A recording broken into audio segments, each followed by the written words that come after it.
Dallahan? Here. Mrs. Gallagher? Here. Mr. Kraftcheck? Here. Mr. Moore? Here. Mr. Parzak? Here. Mrs. Rich? Here.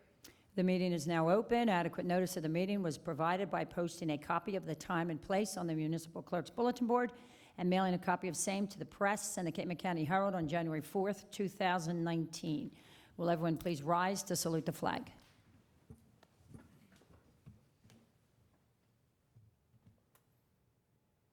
I pledge allegiance to the flag of the United States of America and to the republic for which it stands, one nation, under God, indivisible, with liberty and justice for all.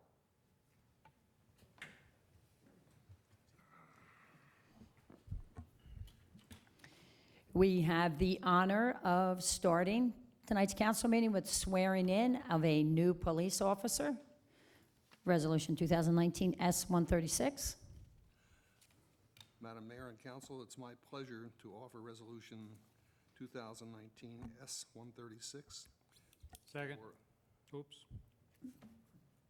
the appointment of Keith Andrew Santini as a new police officer for the Borough of Stone Harbor. Second. Clerk, call the roll. Mr. Gallagher? I'm sorry, Mr. Dallahan? Yes. Mrs. Gallagher? Yes. Mr. Kraftcheck? Yes. Mr. Moore? Yes. Mr. Parzak? Yes. Mrs. Rich? Yes. Officer Santini, come up and be sworn.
Congratulations and welcome.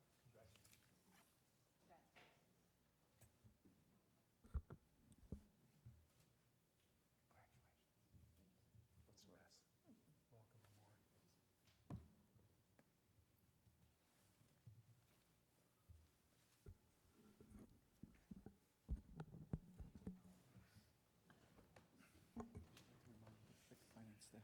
Would you like to remind the finance staff?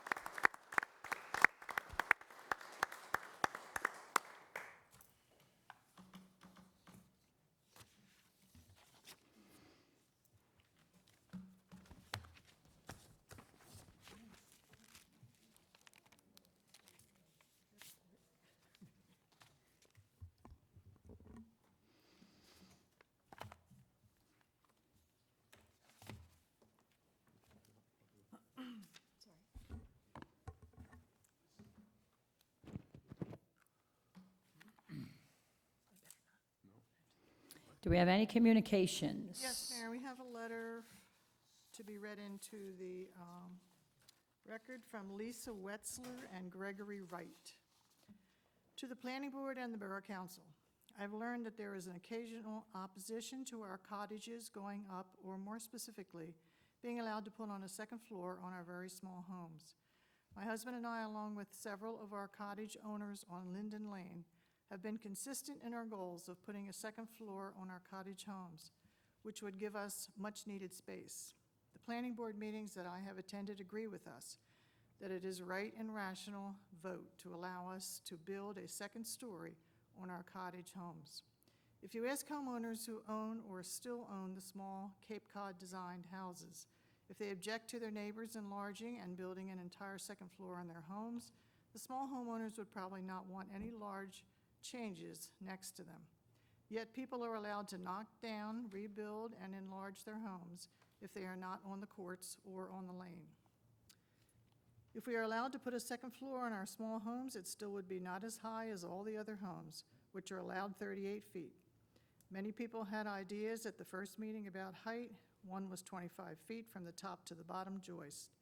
My own home is 15 feet high, 5 of which is space I cannot use to live on or even store my water heater properly.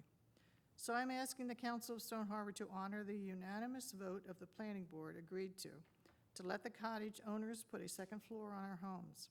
No one should have the right to take away my quality of life when they themselves have that right.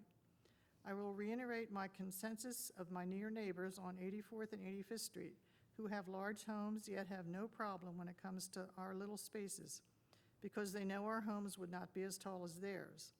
Next week, I will send in names and addresses of these homeowners. They also understand since they are allowed to go up and put a second story on their homes, we should also have that right as taxpayers, proud residents, and some of us several generations of Stone Harbor workers. I have worked at several restaurants growing up. My sons have been lifeguards and waiters in this community. We contribute not only to the quality of life here, but also to many businesses. My family, the Wetzlers of 10901 2nd Avenue and the Zartmans at 10807 Sunset Drive and 94th Street Sunset Drive, do not oppose us going up and support us in this endeavor. You will be receiving their emails. One objective is about parking because, as some believe falsely, we will have more people in our homes, more than we have now. The amount of people in our homes will remain the same. As I have stated to the Planning Board, I'm not suddenly going to adopt another family to live in or visit with me. Nor do I rent, and most of my neighbors own and don't rent, unlike many owners who have these large homes. It is judgmental and inappropriate for the author of the opposing letter that was read in council to assume owners of the cottages would need money to pay for renovations. Here is an example of a house which was formerly a small cottage that was knocked down and then rebuilt into a larger home with a second story on it. They got rid of their charming small home to build this large home. However, they could not have created a drive on the side. They could have created a drive on the side, but they didn't. As you can see from the photo, they have parked on the side of their house and also in the front. That is 2 parking spaces on Linden Lane, and the neighbors and myself talked to the 2nd Avenue homeowner. This home was formerly a charming small cottage, now a large home with no added driveway built into his renovated home. That was poor planning. There are many other incidents of parking spaces that could have been improved. How about the almost double driveway curb cuts, yet only 1 car parks in there? When the resident beach block people who need extra space use all the parking block public parking, or the extra long yellow lines that prohibit parking near or in the vicinity of the corners. You could take 4 feet of them away and still have a safe vision around the corner. I have to say that the last thing I want to do is throw fellow residents of Stone Harbor under the bus, so to speak, but I rationally cannot understand this prejudice against the small homes. Frankly, I am sick and tired of it. Lisa Wetzler, Gregory Wright, 8 Linden Lane. Yeah, that's it. So I need a motion to receive the communication and make it a part of the record. So moved. Second. All those in favor? Aye. Aye. Opposed? May I have a motion concerning the minutes? Hang on. I'd like to move that since all the members of council have been provided with a copy of the minutes of the work session and meeting of July 16, 2019, and the work session and meeting of August 6, 2019, if there's no additions or corrections, I move we dispense with the reading of the minutes and that they be approved. Second. All those in favor? Aye. Opposed? We'll now have public comment. Anyone wishing to address mayor and council may do so at this time by coming forward to the microphone and stating your name and address for the record.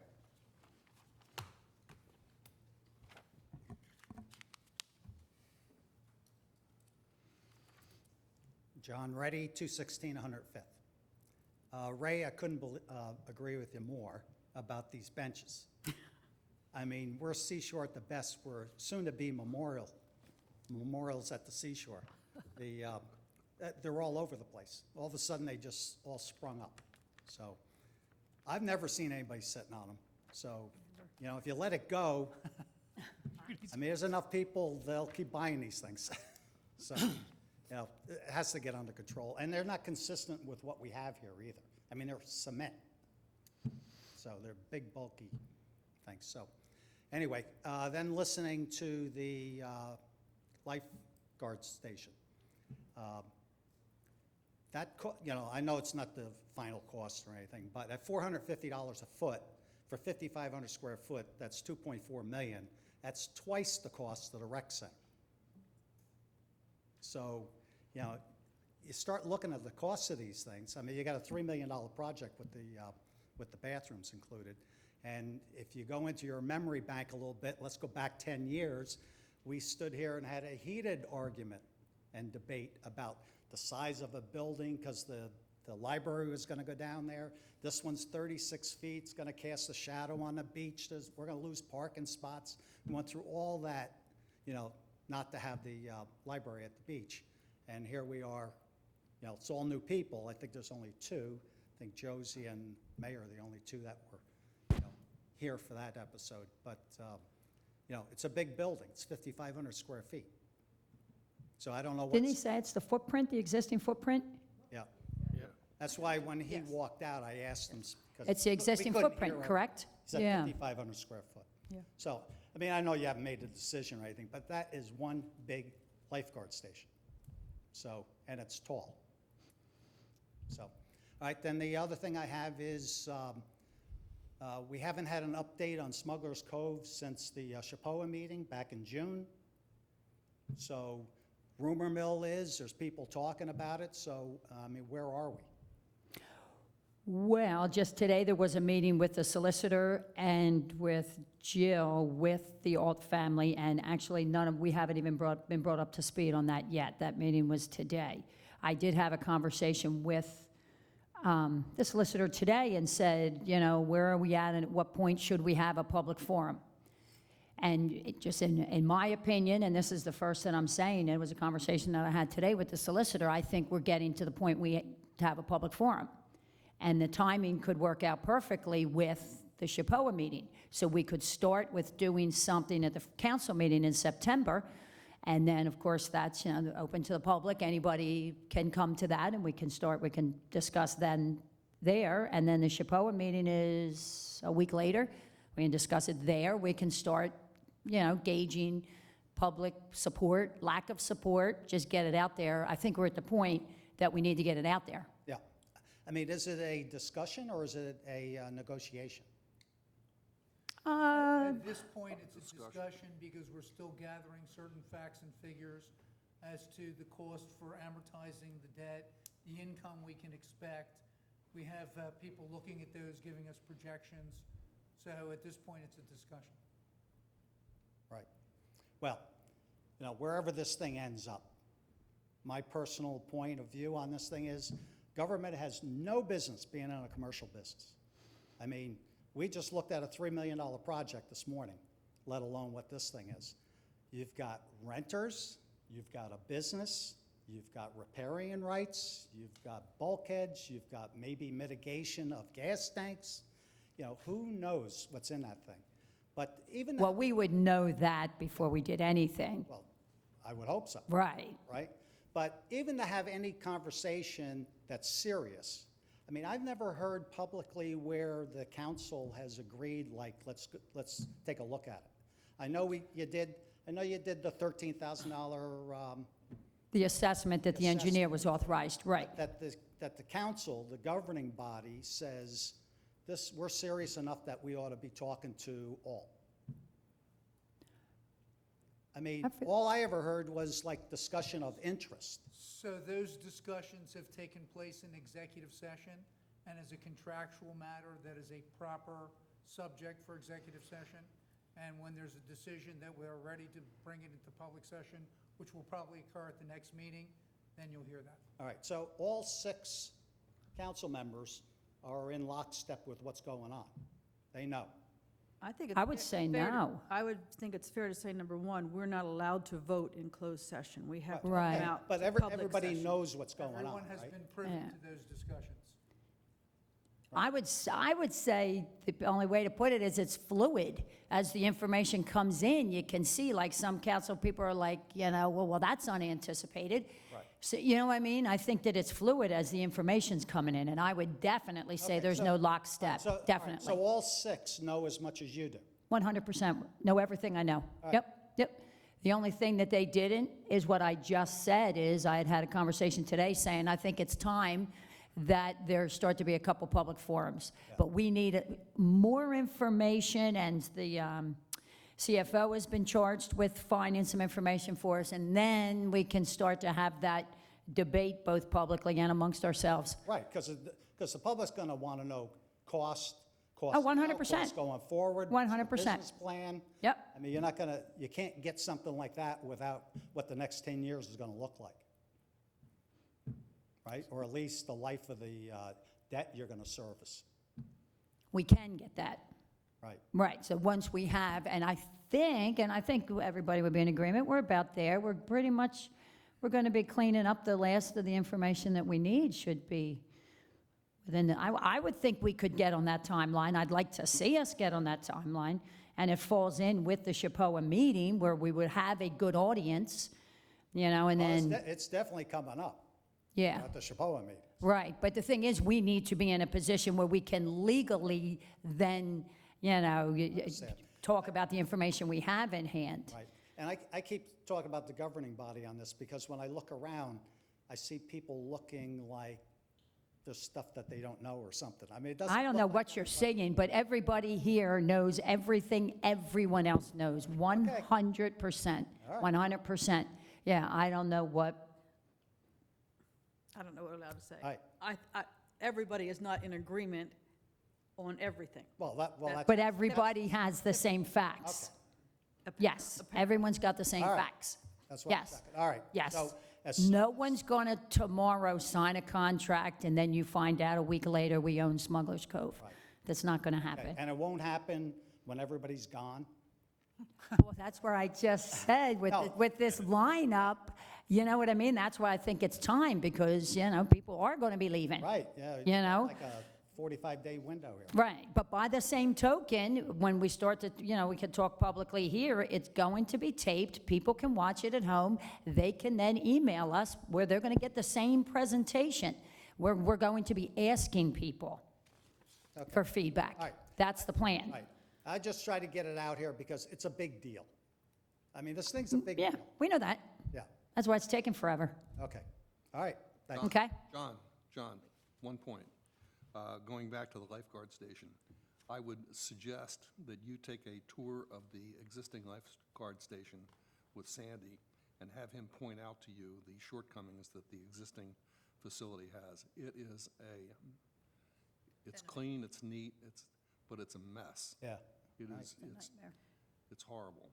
So, It's a anyway. 40 or 50-year-old garage that's been added onto. It is, he's being kind. It's disgraceful. Well, I mean, certainly what we need for public safety, and they have to use the building, they gotta look at the beach and all that stuff, so, for sure. But when you look at the rec center for 1.3, I think it was, or 1.4? Which one? I'm trying to figure out which building you're talking about. The rec The center. pickleball one, the big one, the 82nd big Street one, Support the big Building? one. No. The big one. Yeah, I want to say that came in close to 4, didn't it? Yeah, that was close to that 4 high? million. Oh, yeah. Oh, that Yeah, was 4 That was about 4 million. all right. Yes. All right, so I had. That was, the wrong yeah. cost then. But the budget kept growing on it. Oh, I didn't add all the add-ons. No, that came in at 4 million. Okay, And that was what, 9 years ago? Yeah, 1A was for the little tennis building. Yeah. I don't even want to talk about that I low don't know building. what 1.3 was sticking with me on that. but- Are we having closed session tonight? Because it's here. The clerk had put it on there in the event that we needed one. We do not have anything we're going into closed session for. We're not going to. No. Okay. Thank you, John. And how are we going to find out what you... Anyone else wishing to address mayor and council?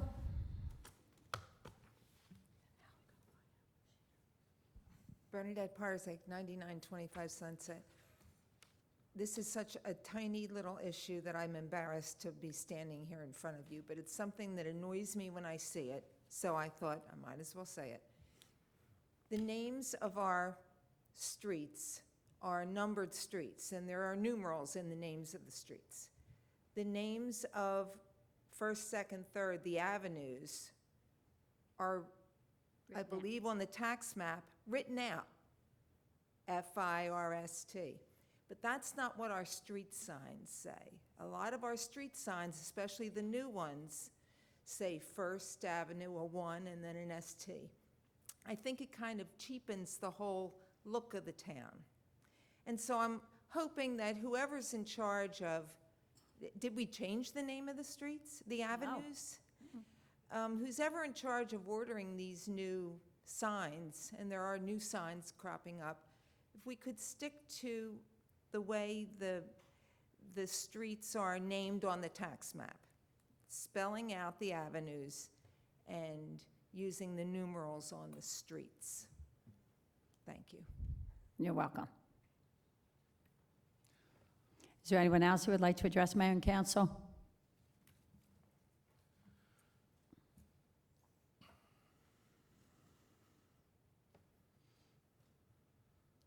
Hello, I'm Robin Casper, 801 Second Avenue. And I wanted to say that I did obtain a copy of the minutes for the meetings between council and Fish and Wildlife. And I cannot say that there was one paragraph that I was happy with reading. I refuse to let this issue die until animals are stopped being trapped. What I don't, first of all, understand is why this conservation effort is continuing when it hasn't worked. If it did, then there would be no endangered birds. They would be thriving. But for decades, this has been happening without public knowledge until recently. And clearly, it's a disaster. If the culprits are 70% predatory birds and storms and tides, this is not the haven for these little creatures, and we should not encourage them to live there. I don't think. It feels selfish and unkind to encourage an environment that is not conducive.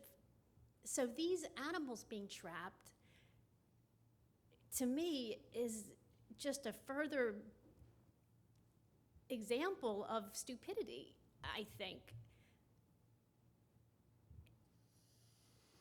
It's been decades that this has been happening.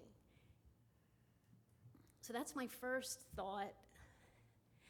My second thought is the agents of Fish and Wildlife have said that these traps are not cable traps. But regardless of what they are using, they say that the animals at a minimum are in these traps for 12 to 16 hours, and they are unable to move. Well, they're restrained, whatever that truly means, only to be found and shot, most likely. They say dispatched, but they die one way or another. So that in itself is sickening to me.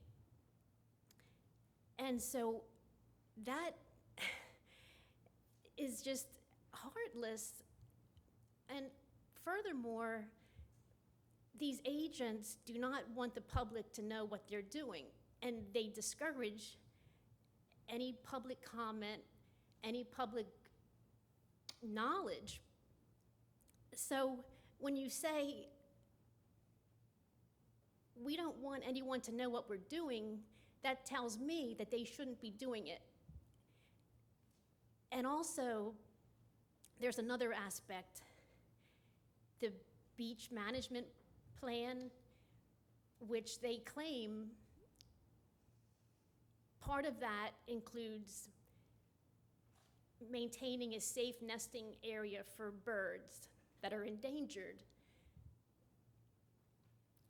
So any community that does not agree with that or allow that is not given beach replenishment.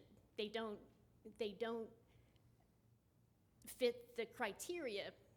So they sort of have you over a barrel because they say predatory management has to be included in this beach program.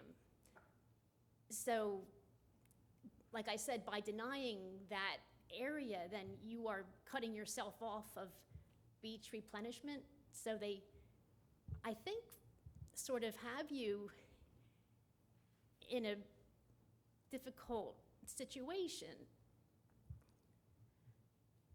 So I found the whole thing very disheartening.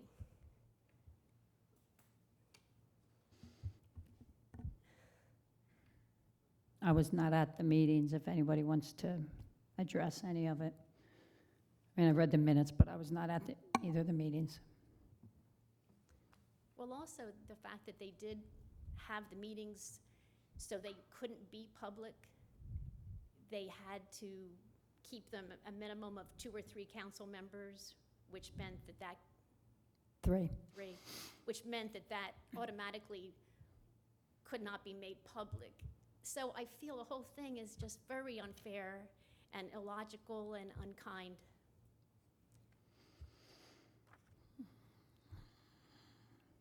I got the sense from the meeting that, I guess to generalize, that the people we met with were doing their job. They were following the law as it's written. I think at one point late in the meeting, I had mentioned that I understood their position and that they were doing what was required of them, but that doesn't solve the bigger picture issue, which I think you're referring to when you come here before us. I completely understand where you're coming from, and I was discouraged at some of the commentary about public disclosure and discussion of these issues in an open forum like this. I got to tell you, I was very disappointed in that portion of it, but maybe you saw that in the minutes and are aware of it anyway, so I'm not sure why if that's what their goal was, why it was even mentioned. That being said, I think, for better or for worse, the best channel to change things is actually not in this forum, but in the broader picture of the state statute that encompasses all of this. I think your assessment of our agreement with them with regard to the point is pretty accurate. I think we rely on the ability to replenish our beaches, which is part of the livelihood of this community. Not part, it is the livelihood of this community. And to a certain extent, we're not necessarily on equal footing when it comes to negotiating these things. And Right. It's also a bigger problem than just the state. The Yeah. federal government's involved in this Exactly. as well. Yep. And the federal government is stating terms and conditions about how we do things. And if we want beaches replenished, we have to heave to. I I think, would also say that, to your concern about animals being killed, I asked the question at one of the meetings, at how many foxes are killed. And in the spring season, I believe the number was 1, and in the fall season, there were 3. So it's not a significant number, and I know that that's not your concern. Your concern is with the entire process, but it is something over which we have no control. We have to, we met with them really as a face-to-face fact-finding discussion with them to know what it is they do. And I think what Mr. Dallahan said, what Mr. Kraftcheck said are correct, and I think your interpretation of that is correct too, although I wouldn't put it as they have us over a barrel. But I think the bottom line is that, as I said before, nobody wants to kill these animals, but we're faced with a situation, and they don't want to eradicate. Their goal is not to eradicate foxes from the point. They want to control the population. And I think I don't agree with you. I think it is working. That's why the birds are having fairly good seasons down there for the past several years. I think, some of the advocates that have been here in past meetings have talked about natural selection. The way I look at it, natural selection ended on this island when the first person showed up. So we can't talk about natural selection now. If we hadn't built the bridges, the foxes wouldn't have come over them. So the bottom line is, like Mr. Dallahan said, we're constrained here by federal law and state law. They have been partners with us in the management of this wildlife area. And the bottom line is that the people on council, I think, we have to make decisions based on what we feel is best for the borough going forward. The last thing I want to see is an uncontrolled fox population down there. I don't want to see them in the south end of town. I don't want them living under people's decks. And God forbid, I don't want people to start feeding them, which we all know we have a history of feeders in this town. So I think for the betterment of the borough, again, this is just me speaking, we have to continue on with this process. Hopefully, we can come up, or somebody can come up with a better way to control them without having to kill them. But right now, we don't have that. Okay, thank you.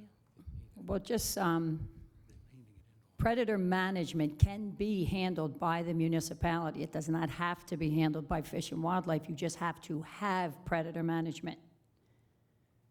We have given Fish and Wildlife that task.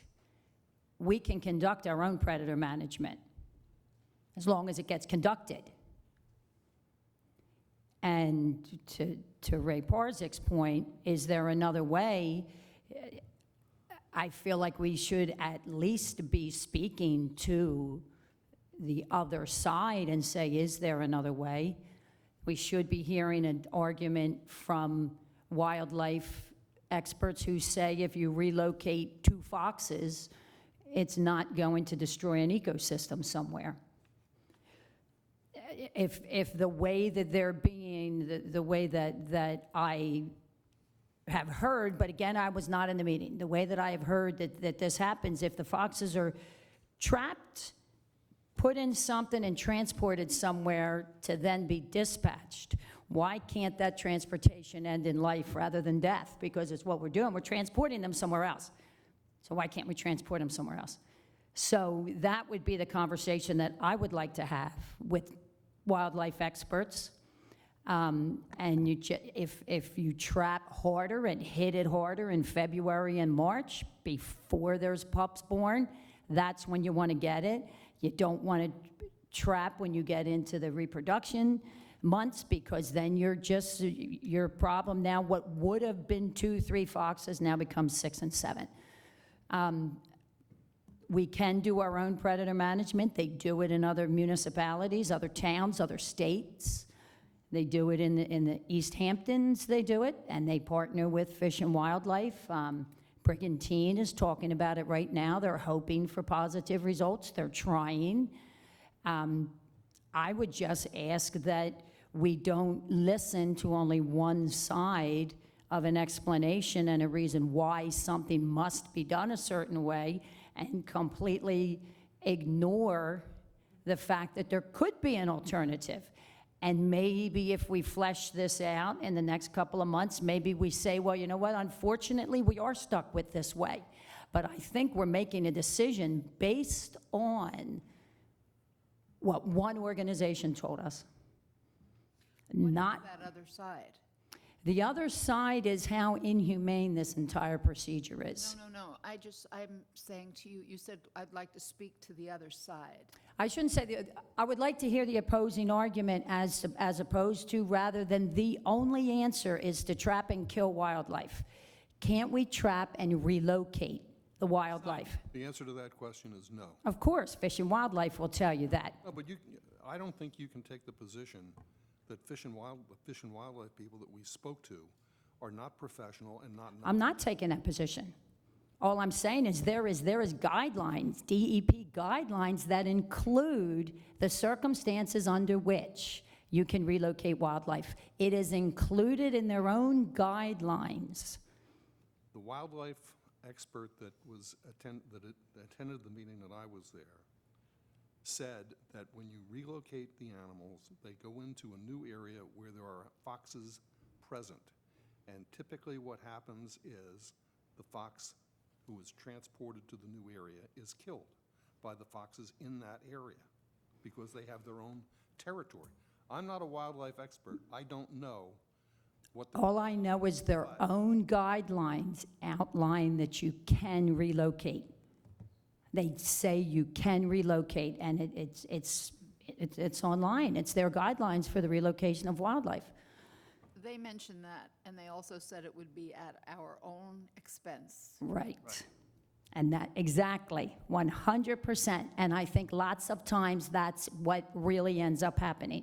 Yes, yes. But- It would be more expensive.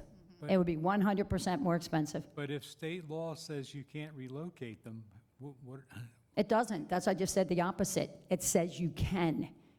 I will give you the guidelines, and it tells you you can relocate wildlife. You can. I'd like to say that, being on natural resource for a few years, I have the confidence in both the federal and state Fish and Game. I do believe they are doing their job. I do believe that if there is an alternative, and we want to chat with them about that it is worth a discussion. However, I support what they've done, and I think they support what we have been doing because we've been good stewards, better than ever since 2012. We have a great relationship. So I do trust them, I do believe them, I think they know the job that they're doing, and I think they are doing the best that they can under the circumstances. Exactly, under the circumstances. So if it's financial and the circumstances are financial, perhaps they could do better, or perhaps we could do our own predator management if we wanted to allocate money towards it. Perhaps monitored traps so an animal isn't there for 16 hours. It's a long time. It's a long time. You know, I have said before, I've trapped myself. I've personally trapped. And it's not a nice sight. And every time I trap, and every time I've counseled people on trapping, I tell them, you monitor the trap. An unmonitored trap and an animal in distress for 14 to 16 hours simply doesn't sit well with me. You monitor the trap. well, how do we, I guess I'm a little confused on how do we go about figuring out what the alternative is? Reaching out and talking to wildlife experts, talking to actual trappers, because the individuals I think that we have met with, I met on May 8th with 2 of the 3 that you all met with, are not trappers. They're not actual trappers, they're hiring trappers. I think that's one way to start. Let's meet with a trapper and see exactly what does happen. People, you know, I have the confidence in the biologists of Fish and Wildlife in what they do and in their banding and their data and so on and so forth. They're not trappers. And that's the part that's disturbing, is the actual trapping and then the removal of healthy animals And could we at least just look and see if there's a better way? There just seems to me, I mean, 24 hours, sure, legally, you don't have to check a trap for 24 hours, but that's pretty inhumane practice. Sure, it's legal. There's a lot of things that are legal, but it doesn't make them morally or ethically sound. I agree. So, I mean,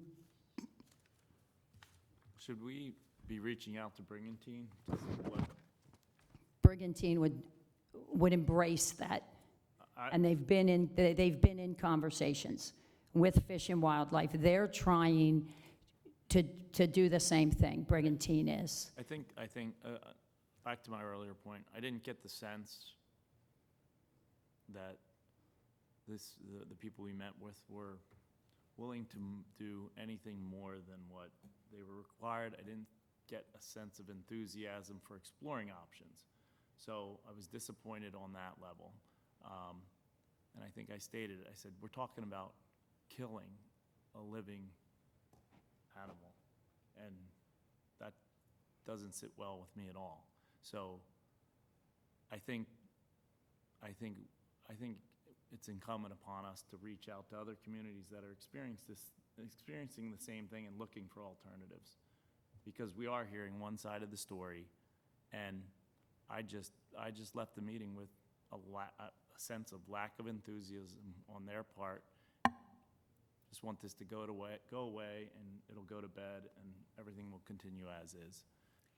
So, I didn't get that feeling at all. I didn't see a lack of enthusiasm. I think that they told us what they could do and what they would do, and what will happen to our borough if we do not comply. If we do not have predator management, yes. Not if they don't do it, though. No. That is on us. However, it is my understanding that for disease, rabies animals such as fox, skunk, raccoon, they cannot be relocated unless it's in a 5-mile radius for rabies vector animals. Is that true?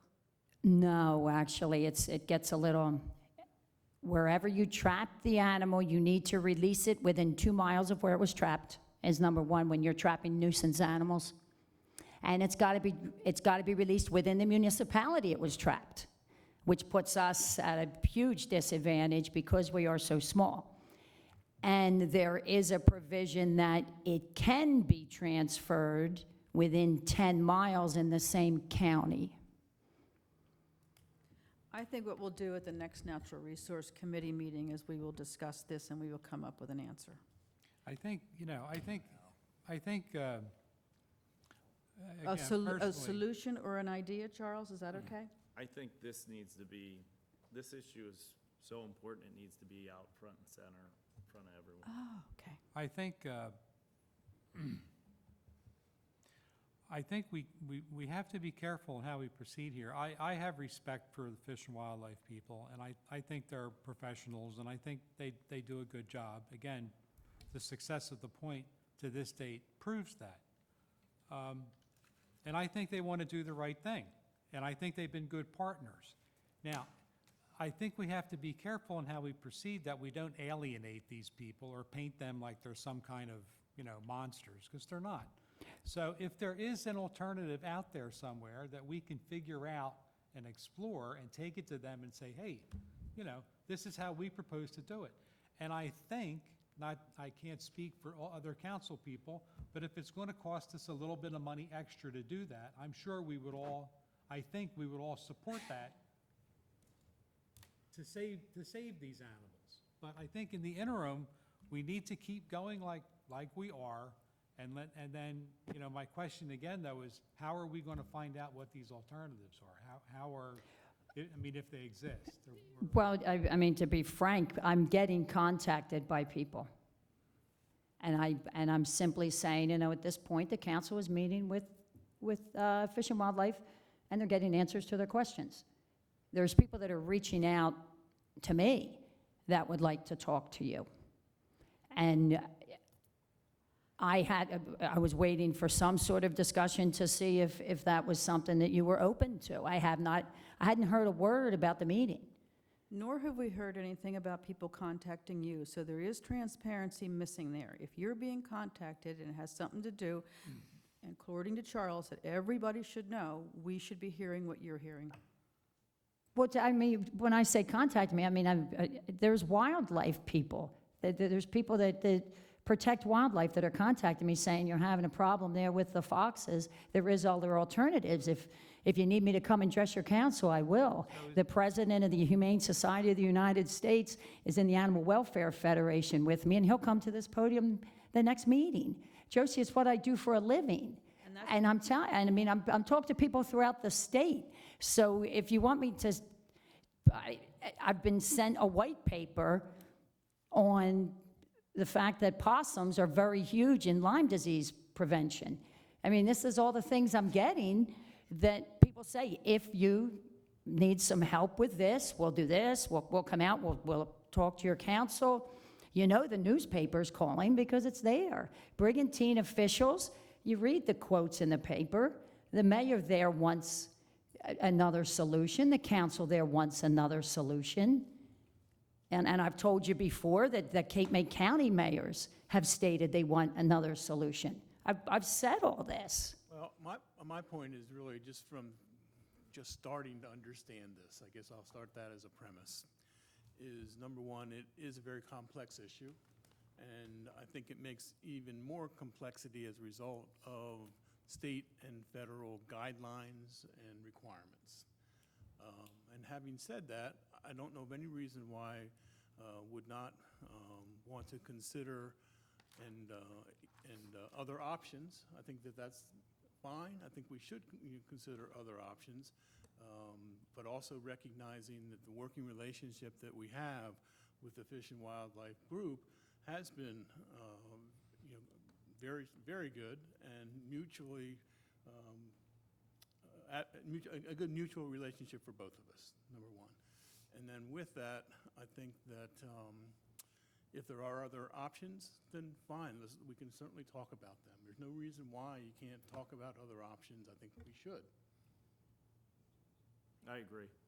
And to your point, Josie, when people contact me on issues, I tell them the council votes on this. I don't have a vote, and I cannot speak for the council. Presently, the council is involved in having meetings with Fish and Wildlife. That's all that I can tell you because I do not set policy. And that is how I respond. People say, if you need help, I'm here. And I say, okay, but I don't set this policy. The council sets this policy, not me. And I'm very clear every time I've spoken to a newspaper, I'm speaking for myself, not for the borough of Stone Harbor, because I cannot speak to the borough of Stone Harbor on this issue. I can't. But you get correspondence. I get correspondence daily on things that we're talking about up here. If you want me to start forwarding you every bit of correspondence I get and read it, I mean, it's all right in here.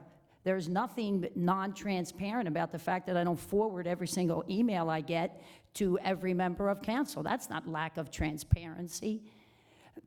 You know, I mean, I've been waiting for somebody to say, hey, Judy, don't you know people? Nobody's, and honestly, nobody has asked me. You know, I've said myself over and over and over my position on this. You've never said to me, Judy, who could we talk to? This upsets people up and down the East Coast. Who could we talk to? You've never asked me. So, I mean, that being said, if Jill, if you want me to provide Jill with some information on those people who have reached out to me and said, if your council's willing to meet with us, we'll talk to them. Then I will gladly give her the contact information.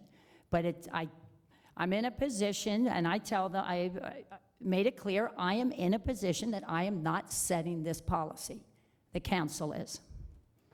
However, you do speak for the Borough of Stone Harbor. I make it quite clear I don't.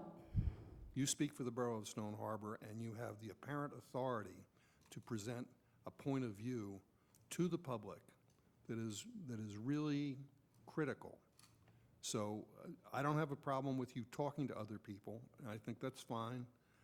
But I do think that it's important to recognize that the impression that you create when you talk to newspapers or television stations or radio stations is significant. So I'm to say things I don't believe in? No? And I make it Did I quite say that? clear that I'm not speaking for the Borough of Stone Harbor. I make it quite clear.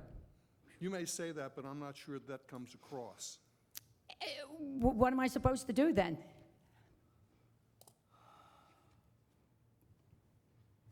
I have Say one, what the position of the Borough of Stone Harbor is. And right now, the position of the Borough of Stone Harbor is that we are following the Fish and Wildlife Guidelines. And not interested in micromanaging on this at this point.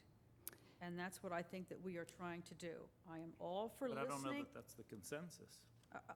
I have an opinion, Charles. I know. You but have an just said opinion. it's We the come out of that meeting with two different opinions. Right. Those people were polite, calm, professional, calming. They knew what their job was. I didn't come out of that meeting the way you did. I was very But comfortable we're with what talking they... about a consensus here. I'm talking about two different opinions. I have one, you have one. Right. And there's not a consensus amongst us, is my point. oh, I have one more question. If there are humane ways to do this, then why haven't they been done already? I mean, we're just learning about this as the public recently, but this has been happening for years. So I would think that Fish and Wildlife would know more than we would about how things are done, and I always trusted them to be kind to our fellow creatures. So I still find this very disappointing that we have to even ask this. It's not Fish and Wildlife is also part of their, I guess it's more under perhaps the Fish and Game Council, or, can't think what the name of it is. They don't just deal with endangered species, threatened species, and so on and so forth. They also deal with hunting and trapping in general. Right. So that's not their only mission, so to speak, is whatever the mission is that they're doing here in Stone Harbor. They have other missions as well. Oh, right. But wouldn't they know all the humane options? I can't answer that. I mean, I would think. And I think that Mantora might be onto something when she says money. Because it's probably the least expensive way to do it. I would say that. It probably is the least expensive way to do it. So, I think we're at the point now where we should put forth a resolution if necessary to have Jill reach out to at least 4 people who have reached or out. Brigantine, if you And Brigantine as well. would you like to reach out to Brigantine, who has been meeting with Fish and Wildlife? And I would like to see 1 or 2 experts who've offered their services to render opinion on a more humane way to approach this and how the borough would undertake such a measure if we decided that's the path we'd like to go. So, I don't know, do we need a resolution to that effect? Or, I would just need to know who. because I don't think we have a consensus here as to move in that Well, direction. is there a reason why we're not going to committee with this? That was suggested. It was suggested, and I still have a problem with the fact that the initial discussions were behind closed doors, and I couldn't even be a part of them. And it's going to end up 4 people here are not going to be part of that discussion. And I couldn't, Josie, you have that look on your face. It was a group of 2 groups of 3. I could not attend. You already had met them. Correct, not the third individual. I met with 2. Not with the third individual that you guys met with. No, I did not. But again, as soon as we go to committee, we go behind closed doors, and 4 people don't hear it. 4 people. The majority does not hear it. I feel it is always in everyone's best interest that we be as public as we can on whatever the issue is, unless it falls under one of the 3 things that we all, acquisition of property, so on and so forth. Otherwise, we just be public about it. We all get the same message at the same time. We hear the same questions. We hear the same answers. The public hears the deliberations. Anybody interested can watch a video. all, any sense of, well, that's not what happened in my meeting, is gone. Can I make a suggestion? Please. I'll reach out to Brigantine, get as much history from them as possible. The individuals that may have alternate solutions, if they could bring that forward to the borough, even if they came to a council meeting, so everyone can hear that. That way, we actually have it. We can respond back to Fish and Wildlife saying, these are alternate ideas that were presented to us. Tell us why they can't work or can work.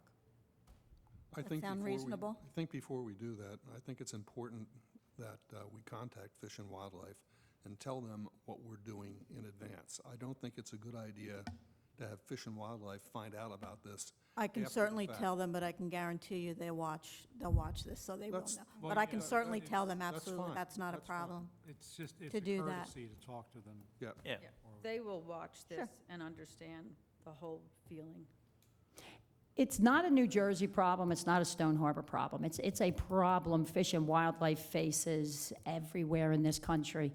Every state agency, every federal agency. I mean, you even see it's in the news right now with what's possibly happening with the Endangered Species Act. Have you been reading what's going on with that? There's going to be changes. I mean, this is, and I just recently read an article, there was 1.5 million wildlife killed last year alone by the EPA. So this is not something that just we in Stone Harbor are struggling with. It's not. So all we can do is take care of our little part of the world here and figure out a way to keep our little part of the world as humane as we can. So that being said, Jill, I will give you contact information and reach out to Brigantine.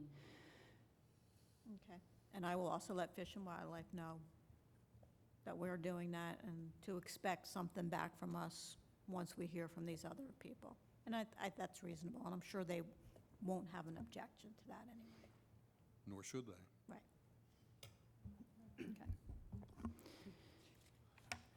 Anyone else who would like, oh, I'm sorry. I just wanted to say, well, to be clear, if a bird is still endangered after all this time, am I being told that this effort is still considered to be a success? I don't think that it's quite that simple, because if an animal is on, and I'm going to say animal because it's not necessarily a bird, there's also plants, there's all kinds of species on the endangered and threatened list. There's stages they go through, with showing signs of recovery and so on and so forth, and I don't know enough to know when you finally just walk away from an area, but I don't think Stone Harbor's anywhere near that. Because there is thriving, definitely thriving, I'm thinking where it is. Colonies? Colonies, yes. There's many thriving colonies. And I think people in Stone Harbor get stuck on a piping plover, and they don't think about the other birds that are there as well. So it is definitely not a situation of throw in the towel, who cares about the birds? And it shouldn't be a situation of kill every mammal. All we care about is birds. But I don't, it's certainly not prudent at all to say that this is all a waste of time and, an endeavor that should just be discarded and that be the end of it. No, I don't think that for a second. Because it is thriving down there. If you read the reports, the annual reports that get put out by Fish and Wildlife, there's good work being done. So this discussion doesn't negate that good work. Okay. I mean, I think you can turn your statement around and say that if those efforts weren't being done, they may all be extinct. So there's your success. They might not be there at all. I hear Okay. so many different reports, that's why I'm asking, so thank you. Go on there, if you go on the Fish and Wildlife website and read their 2018 beach nesting bird report, read their 2018 piping plover report, it's all there. And you can read and you'll see the data on a couple of years and so on and so forth and what's happening. And there's a lot of good work happening there. So it's definitely not an exercise in futility. It is not. Oh, I'm happy to hear that. It's not. It's, in my opinion, it's a balance. We just got to strike the right balance. Right, I do agree. And I care about the birds and the animals, absolutely. And if you say that this is a working situation, then I am all. Oh, it's working, yes. I mean, it's beautiful, wonderful habitat. It's working, yes, yes. Oh, I'm happy to hear that. So if we can just figure out a way to do it nicely. It's a good way to put it, yes. Then let's keep going. Yes. All right. Yes, Thank you. okay. Is there anyone else who would like to address mayor and council? Okay, moving on, ordinance. Mayor, before we start the ordinances, I got the email, I think we all got the email about changing the voting order. Oh, yeah. And I would just like to know why that was done.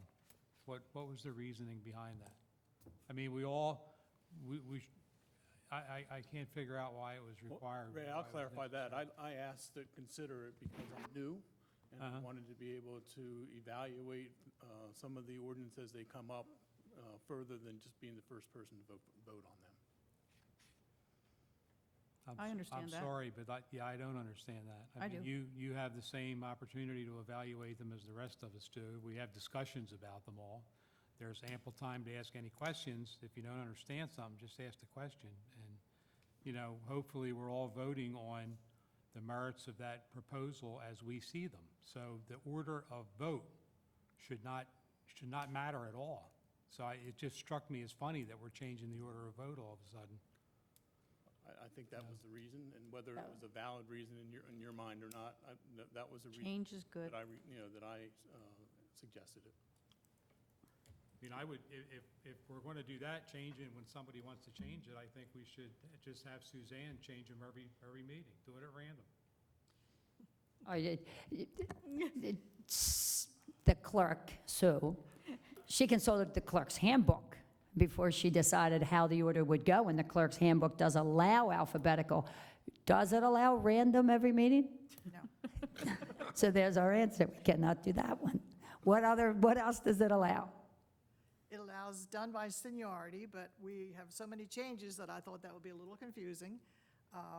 They said they suggest that we do it alphabetically with the presiding officer, which is the president of council, being last.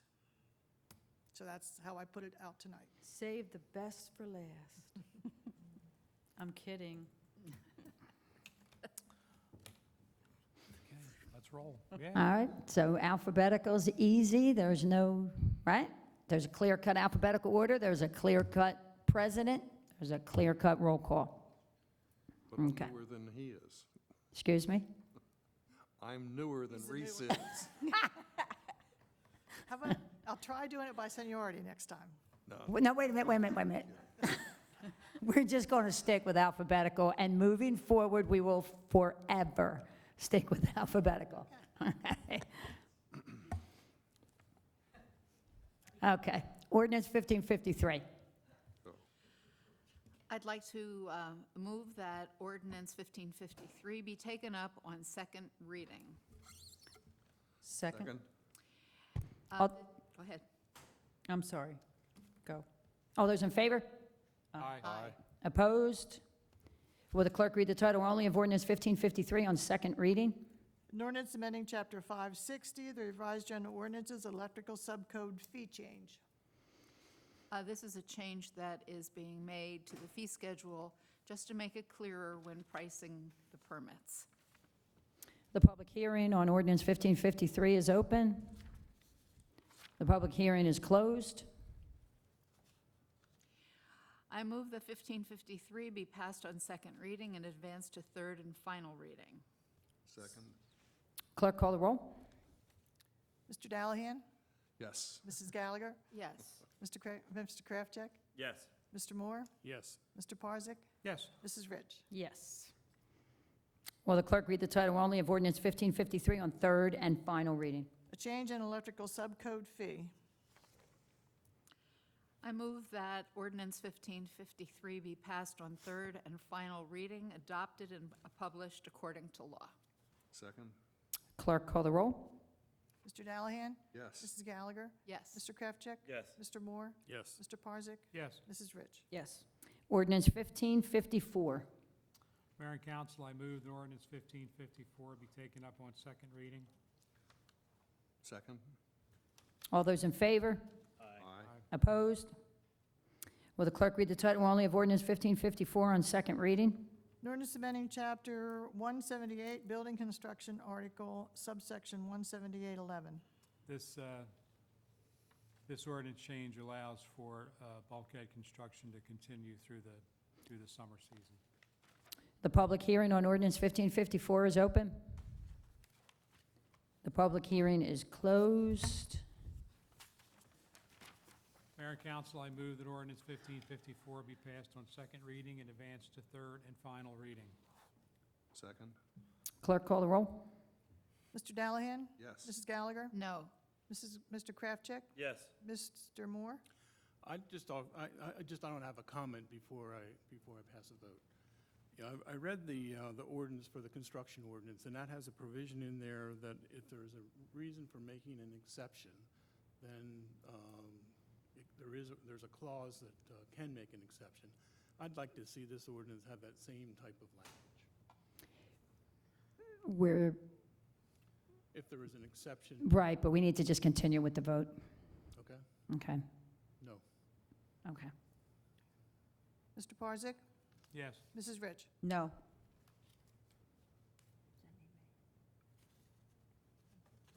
Is that 3 and 3? I think it's 3 and 3. Yes. Yes.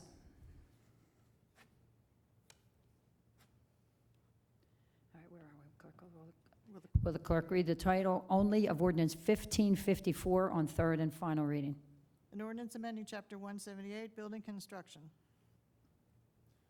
Mayor and council, I move that ordinance 1554 be passed on third and final reading, adopted, and published according to law. Second? Clerk, call the roll. Mr. Dallahan? Yes. Mrs. Gallagher? No. Mr. Kraftcheck? Yes. Mr. Moore? No. Mr. Parzak? Yes. Mrs. Rich? No. Mayor Davies Dunauer. Yes.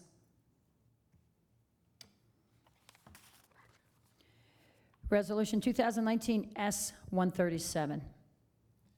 Mayor and council, I offer resolution 2019-S-137 for adoption. Second? This resolution provides for the purchase of a backhoe for the Public Works Department. Any discussion? Clerk, call the roll. Mr. Dallahan? Yes. Mrs. Gallagher? Yes. Mr. Kraftcheck? Yes. Mr. Moore? Yes. Mr. Parzak? Yes. Mrs. Rich? Yes. Resolution 2019 S-138. Mayor and council, I offer resolution 2019 S-138, which is a change to lifeguard salaries as discussed earlier in the meeting. Second. Any discussion? Clerk, call the roll. Mr. Dallahan? Yes. Mrs. Gallagher? Yes. Mr. Kraftcheck? Yes. Mr. Moore? Yes. Mr. Parzak? Yes. Mrs. Rich? Yes. Resolution 2019 S-139. I offer resolution 2019 S-139 for adoption. Second? This is a refund of a tax payment just due to a mix-up in the office. Any discussion? Clerk, call the roll. Mr. Dallahan? Yes. Mrs. Gallagher? Yes. Mr. Kraftcheck? Yes. Mr. Moore? Yes. Mr. Parzak? Yes. Mrs. Rich? Yes. I need a motion to go to bid for the Second Avenue Bike Lane, bid to be advertised August 23rd, bid opening September 11th, possible award September 17th. So moved. Second? All those in favor? Aye. Opposed? I need a motion to go to bid for 94th Street and 114th Street bulkhead replacement, bid to be advertised August 23rd, bid opening September 11th, and possible awards September 17th. So moved. Second. All those in favor? Aye. Aye. Opposed? I need a motion appointing Bernadette Parzak to the zoning board to fill position alternate 1. I'm happy to make that motion.